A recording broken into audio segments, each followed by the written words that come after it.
Hello, whisperers. Welcome to the channel. If you enjoy tonight's tale, don't forget to like, subscribe, and share. It helps more than you know.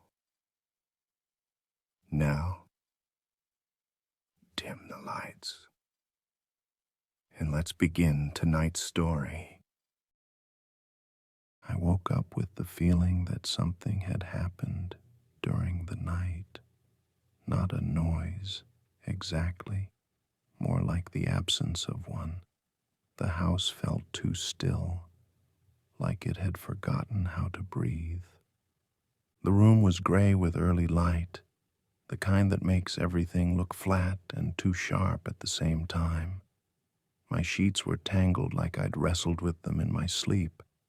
My mouth was dry, not thirsty, just wrong, like I'd been breathing through it for too long, or like the air itself wasn't right, stale, metallic maybe. I couldn't quite place it. My phone was on the floor beside the bed, face down. The screen didn't light up when I picked it up.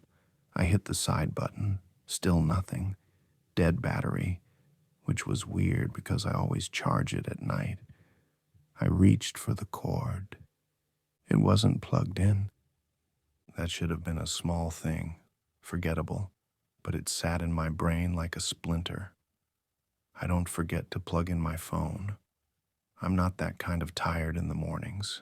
At least, I didn't think I was. I stood up, stretched, cracked my neck. The bedroom creaked a little like it always does. Old wood, old joints. But there was something about the rhythm of it, too slow, deliberate.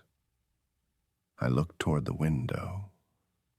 The blinds were closed, but the light coming through was off, dimmer than it should have been, faintly yellow like there was a storm coming. But the sky hadn't rumbled. There wasn't wind, no leaves skittering across the driveway, just that strange quiet. It pressed against the windows like a held breath. I went downstairs barefoot.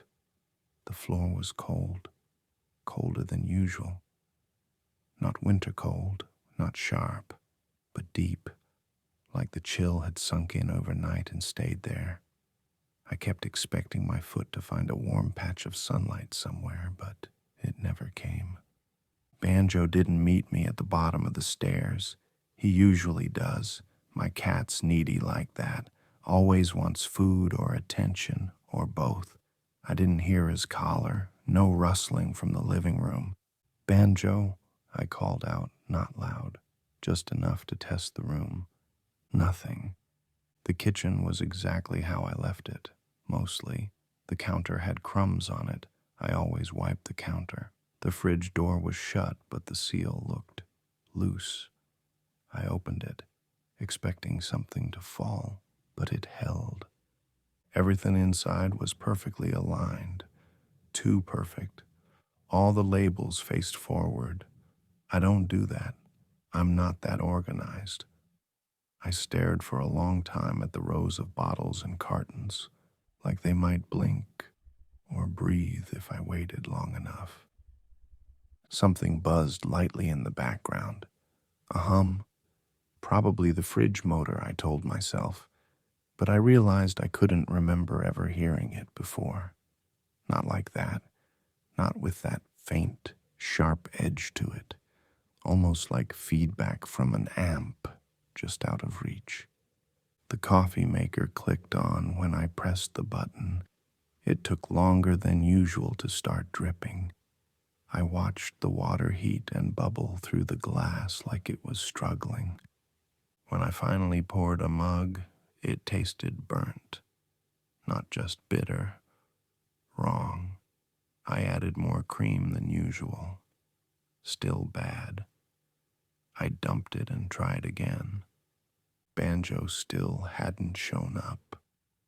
I wandered into the living room and found him on the back of the couch, hunched, tail twitching. He was staring into the far corner of the room, not looking, locked in, like he couldn't look away. His ears flattened the second I entered. I walked over, slowly. "You good, buddy?" His head twitched but didn't turn. His fur looked puffed. I followed his gaze. There was nothing in the corner, just an old plant stand and a dusty baseboard, but the way the shadow pooled there didn't sit right. It was too deep, like it wasn't shaped by the room's angles, like it belonged to a space that wasn't part of the house. A shape trying to be still. I blinked. It was gone. I knelt beside Banjo. When I touched his fur, he hissed, loud, and bolted, knocking over a throw pillow on the way. I watched him disappear up the stairs, his tail bushy, claws scratching against the wood. I didn't go after him. Instead, I checked the thermostat. It said 72, but I could see my breath when I exhaled. My arms broke out in goosebumps, not from the cold, from something else, something I couldn't name. The phone rang, not the one in my pocket, my landline. A dusty corded phone that never rings unless it's a telemarketer or someone old enough to remember rotary dials. The sound sliced through the silence like a blade. I froze for a second, then answered on the second ring. A voice, faint, female, soft but strained. "Can you hear me?" I opened my mouth, then closed it. "Hello?" I said. "Who is this?" Crackling, static, no words. Then, "Don't let it in." I felt a tightness in my throat, sudden and irrational. The voice was so close, like it hadn't come through the phone at all, like it had whispered from just behind my ear. The line went dead. I looked at the phone screen. No caller ID. The number field was blank. When I hung up, the house felt wrong, not louder, not colder, just aware, like it had noticed me noticing it. I turned toward the front hallway. Every hair on my arm stood up. I didn't want to go there. I didn't know why, but my feet moved anyway. The front door stood in its frame like it was pretending to be normal. I stepped up to the peephole and looked out. No one, but the grass just past the porch looked trampled. 2 prints, bare feet, no shoes, no socks, just impressions in the dew. Small, child-sized maybe. There were no matching prints leaving the porch, just the 2 facing the door, staring up at it. I locked the door, slowly, as if doing it too fast might wake something. When I turned around, the hallway behind me looked longer than I remembered. Oh, I didn't sleep. I stayed in bed with the door locked and the lights on. Banjo never came back. I watched shadows shift across the ceiling even though the lamp stayed steady. At some point I closed my eyes just to stop seeing, but the stillness behind them was worse. It was like being underwater with something circling just beyond the murk. When I opened them again, the ceiling was closer, or maybe I was just imagining that part. I got up when I couldn't take it anymore. I needed noise. I needed the kind of cluttered, human chaos that makes you feel like the world is still solid. So I went downstairs. I turned on the TV first. News, weather, static. Then one of those looping ads about reverse mortgages. The host's mouth moved a few seconds before his voice caught up. like a bad dub. I watched him smile a little too long before he blinked. Not just once, 4 times in rapid succession, like a skipped frame trying to catch up. I turned it off. I stood in the kitchen for a while just staring at the toaster, trying to remember what I was doing. My hands moved on their own, bread into slots, button down. Wait. It never popped. I waited longer than I should have. When I finally pulled the toast out, it was perfectly still. Dry, not burned, not warm. Just wrong, lifeless. I checked my phone again. It was back on, battery full. Somehow, the lock screen said 9:12. I opened the microwave next. It said 6:44. The stove said 2:17. Every clock in the house disagreed, even the analog one over the sink. Its second hand ticked backward for a moment before freezing.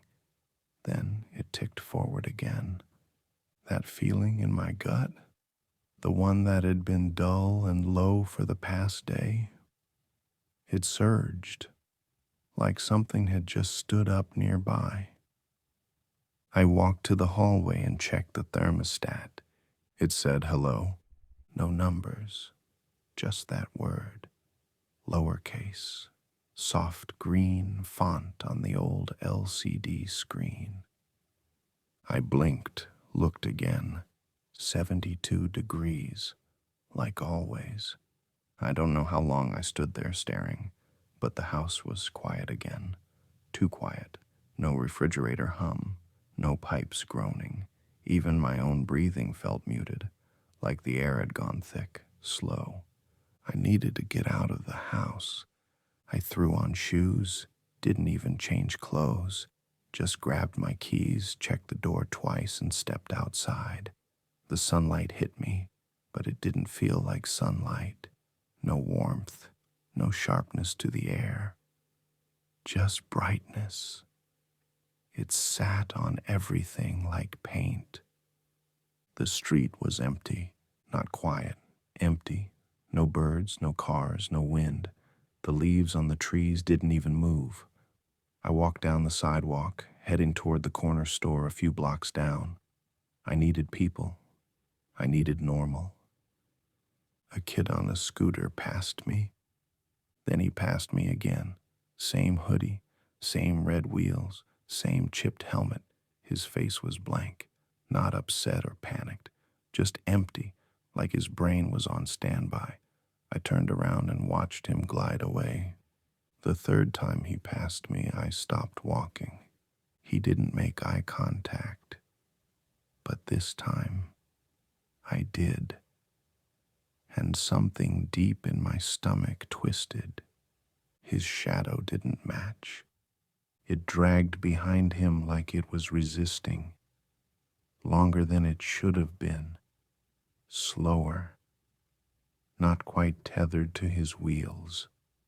I didn't look back after that. I just walked faster. The store was open, but wrong. The bell didn't ring when I entered.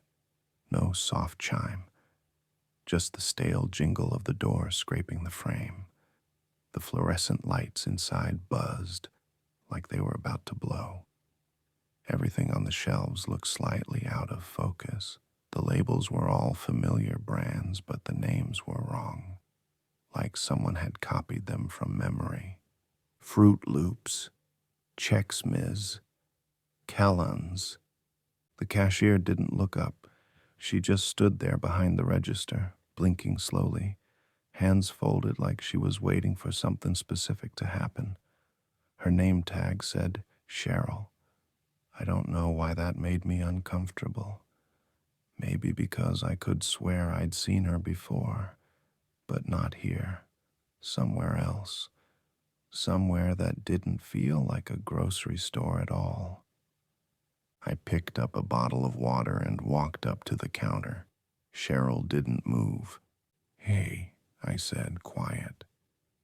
I just need this." She blinked. I set the bottle down. Her hand rose like it was on a string, scanned the item, and stopped midair. Her mouth opened. "You shouldn't have looked at it," she said. My chest went tight. What? Cheryl's smile was wrong. Too many teeth. Just slightly too many. Then she laughed. Not a real laugh. A TV laugh track. Artificial and distant. She opened the register, handed me a receipt I never saw her print, and returned to her stillness. I backed out of the store and walked home. I don't remember how I got back inside. I know I shut the door behind me, but I didn't lock it. I went straight to the bathroom and stared at myself in the mirror. There was something off about my reflection, not broken, not delayed, just unfamiliar. Like I was seeing a version of myself that was trying too hard to look normal. My shirt was wrinkled in the wrong places. My lips looked too dry. My eyes weren't aligned, or maybe I just wanted to believe that. I reached out and touched the glass. It was warm. I pulled back immediately and wiped my fingers on my jeans. A sound came from upstairs, one soft footstep. Then silence. I didn't go up. I didn't call out. I stood there in the hallway, listening to the quiet press in again. And I thought about what Cheryl said. You shouldn't have looked at it. But I don't remember looking at anything. I don't know what it is. I don't know what I'm supposed to be afraid of. But I think it came home with me. The lights don't feel real anymore. I leave them on out of habit now, not comfort.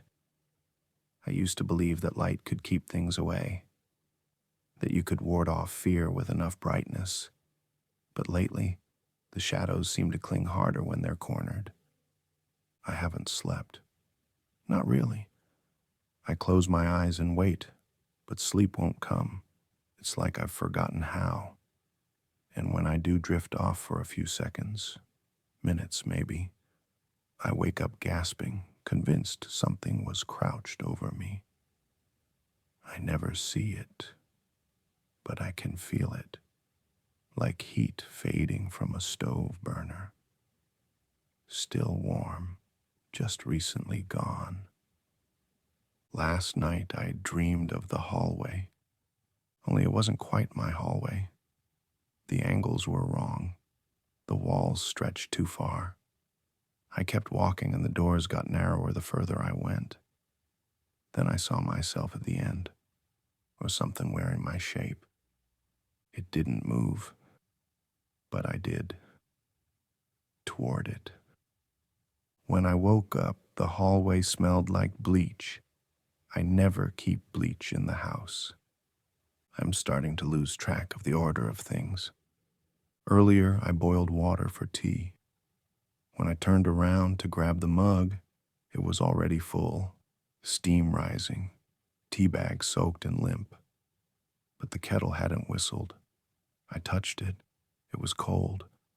I looked in the sink. 3 mugs sat there.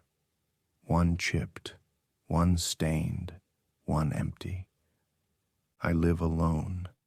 I threw them all out. Every mug in the house, even the ones in the cupboard, didn't matter. A clean one showed up again this morning. The same chipped ceramic I threw out last night, sitting on the table, still damp. I found Banjo under the couch again. He won't come out anymore. I leave food, but it goes untouched. He just stares into that same corner, with his ears folded back and his body trembling like a wire under tension. I talked to him for a while today, told him it was okay, told him we were okay. And then I heard my own voice, not an echo, my voice, same tone, same cadence, from the top of the stairs. It whispered, "It's not okay." I didn't go up. The mirrors are worse now. I've stopped looking at them. I taped a towel over the one in the hallway because I saw it blink last night. It blinked. That's not something you mistake. I didn't scream. I didn't run. I just stared at it until my legs gave out.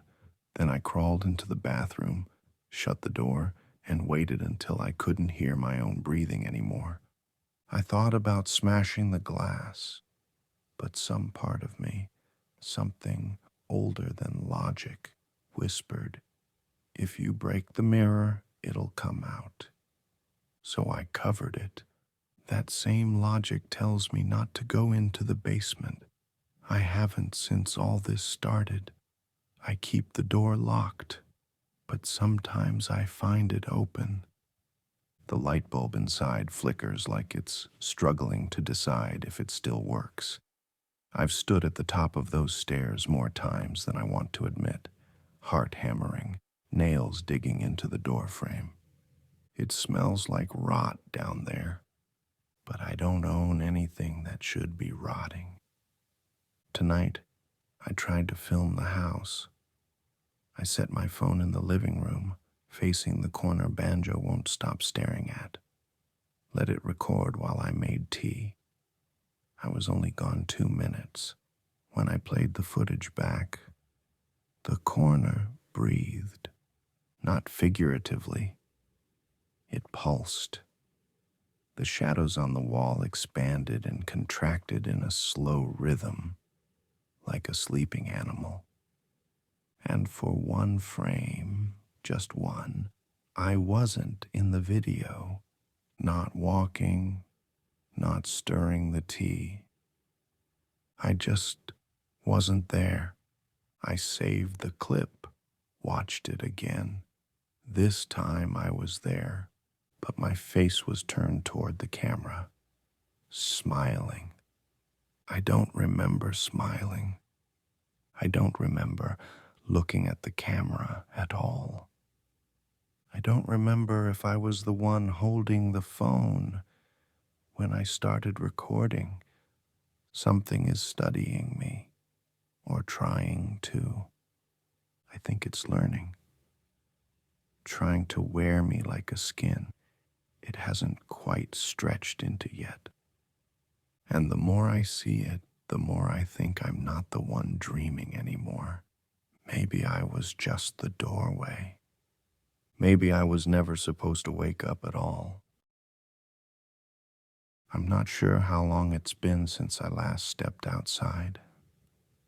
The sun still rises, I think, but it doesn't reach inside the house anymore.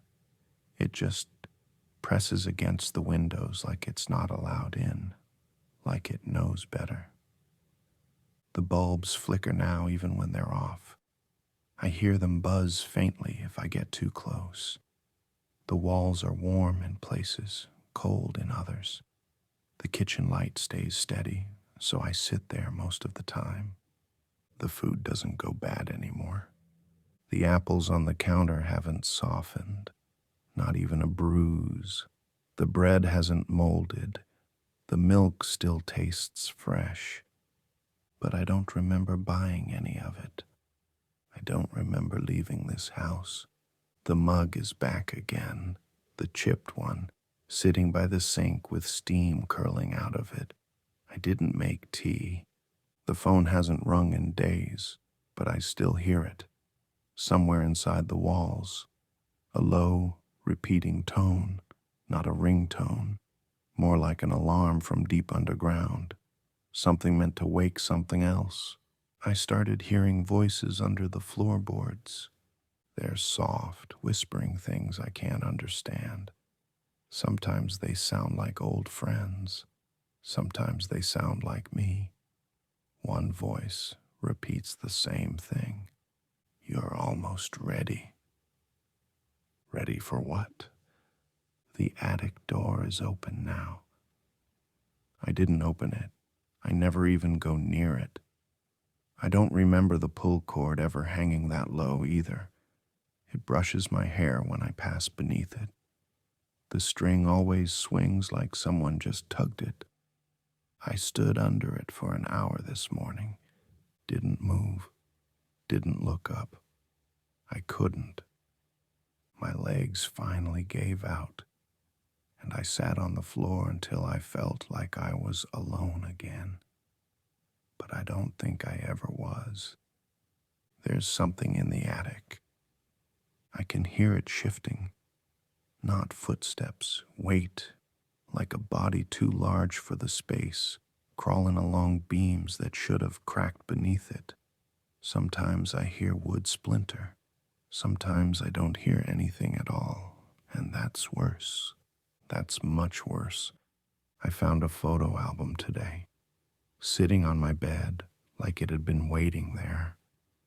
I don't own any photo albums, not ones like this. The pictures are of me. At first, they're normal. Stuff I vaguely recognize. Birthday parties, old apartments, that one trip I took out west. Then they start to get strange. Photos I don't remember posing for. Images I don't remember living. In everyone, there's something in the background. Just a blur at first, like a lens smudge or a finger over the corner. But then it grows. In the next one, it's behind me in the mirror, then over my shoulder, then closer, taller than the doorway. No face, just a suggestion of arms, a density, a presence. The last picture shows me asleep in my bed. Last night's shirt, same sheets, same me, but I didn't take that picture. And I live alone. I tore the photos up, burned the rest. When I came back upstairs, the album was waiting on my bed again. Only now it has a photo I haven't lived yet. I'm in the attic. I'm not looking at the camera. I'm looking at something behind it. And I'm smiling. Wide. Too wide. Like I understand something I was never meant to know. I think that version of me belongs to it, and I think it's waiting for me to catch up. The house has changed.